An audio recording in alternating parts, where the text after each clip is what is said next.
There's an element of recovery from narcissistic abuse that doesn't seem to be being talked about very much, but it's actually an essential key component. I'll tell you why it's an essential key component, and then I'll tell you what the element is. Narcissistic abuse very often can play out as being something where you're trapped inside of an emotionally abusive relationship and you're being bullied, you're being threatened, you're being given some sort of, there's an asymmetric power dynamic and somebody is lording it over you. And that can be seen and that can be recorded. And sometimes that can be screenshot or recorded on a phone and actually shown to people and be used as evidence. There is another more pernicious type of emotional abuse that can play out, though, that is harder to see and harder to report, and it does more damage, and it's why we need to talk about this key element of healing. That type of abuse is typically what we would refer to as covert or fragile narcissistic abuse. So in more grandiose and overt styles of emotional abuse, I am in a position as the narcissistically abusive person to lord it over you, to dominate you, to threaten you, to use my real world power against you. In the other scenario, maybe I don't actually really have that much power. Maybe I'm not in a position where I can threaten you and bully you directly. So I have to use a different strategy. And it's really nasty. It's a strategy of disempowerment. So I have to come after your confidence. So there's, in any power dynamic, I can either raise my ability and raise my power in order to beat you, or I can lower your power. Most emotionally abusive relationships have elements of both, but the element that does the most damage, the strategy that does the most damage is when you are being actively disempowered. So that means I'm going to use strategies and tactics to weaken your resolve, to weaken your grasp of reality, to weaken your sense of self, so that with the limited actual power I have, it's easy to beat you because you've been placed into a weakened position. There are insects out there that will, in order to consume their prey, they bathe them in a sort of a corrosive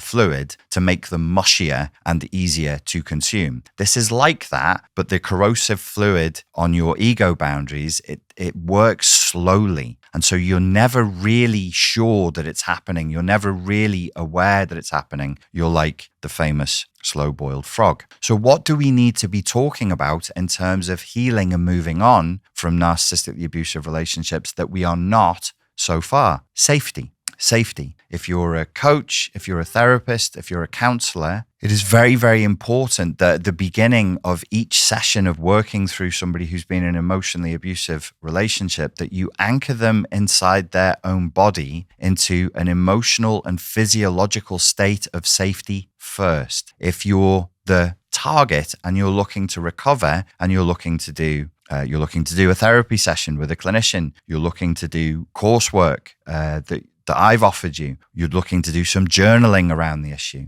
you have been most likely made to feel a baseline level of uncertainty and lack of safety and threat for so long that if you try to do this kind of emotionally sensitive work, especially if you've been emotionally dysregulated, which of course, if you've been in a narcissistically abusive relationship, of course you will be emotionally dysregulated, that we know that it affects parts of the brain. It affects the hippocampus. It affects the HPA axis. And that means that you can become hyperactivated and emotionally dysregulated by quite small triggers because of the emotional abuse. So we must focus on safety first before any work can be done. If you're not in a physiological state, an emotional state of some degree of safety, and then we just go into an exercise or we go into some therapeutic intervention, let's go back to the time when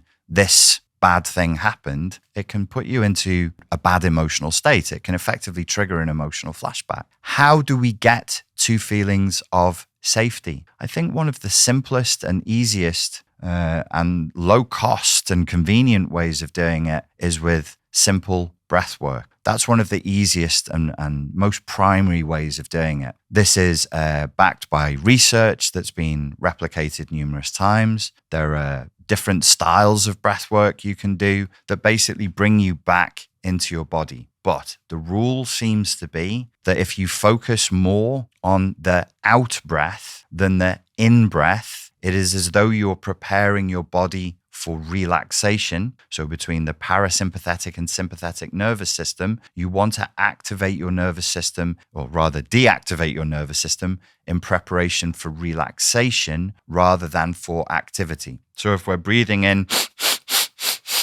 as you would be if you were jogging or doing your kettlebell routines or your whatever it is that you do for activity, that's your body waking up. If you're breathing out, slow and long, and there's more of a focus on a slow, long out breath, that's taking your body down into a state of relaxation that you will associate with safety. There is a technique, breathing technique.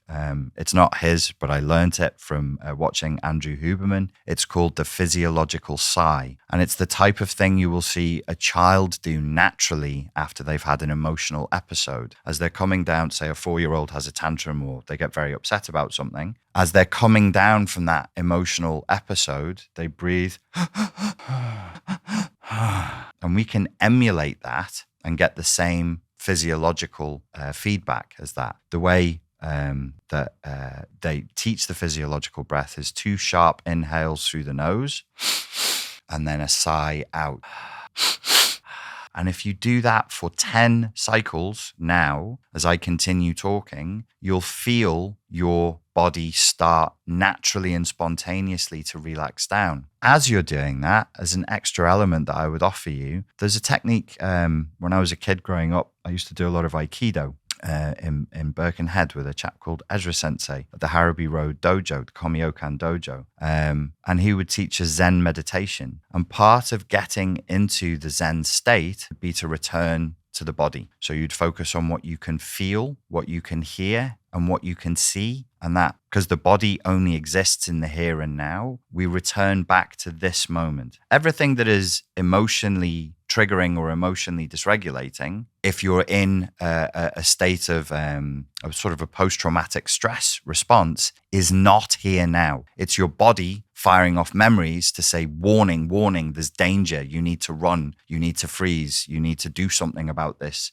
danger that is there. And it's not in the here and now. So if you can bring your body slowly and gently back to here, and you bring your consciousness to your body, that means your consciousness and your body is here and now where things are safe. The third thing I would offer you, very, very simple, is to say inside of your mind, I am safe here now. I am safe here now. So if you're a therapist or a coach, you could make that a part of the ritual of every session that you begin with a client. Just 2 or 3 minutes, bringing the client down into a calm, relaxed physiological state. If you are the target and you're looking to recover, this would be time well invested and time well spent just to bring yourself down into a calm, relaxed physiological state where you can begin to feel safe. If we're pinging off into the past, pinging off into the future in our consciousness, it makes it very, very difficult to process what it is that we need to process now. Bad things have happened, that is true, but in this moment, they are not happening. And in order to digest them, in order for the brain and the body to go through its natural healing process of metabolizing painful experiences, we must be here and now and feeling relatively safe first. Ladies and gentlemen, I hope that was useful. Thank you for your time and for your attention. I look forward to speaking to you again very soon.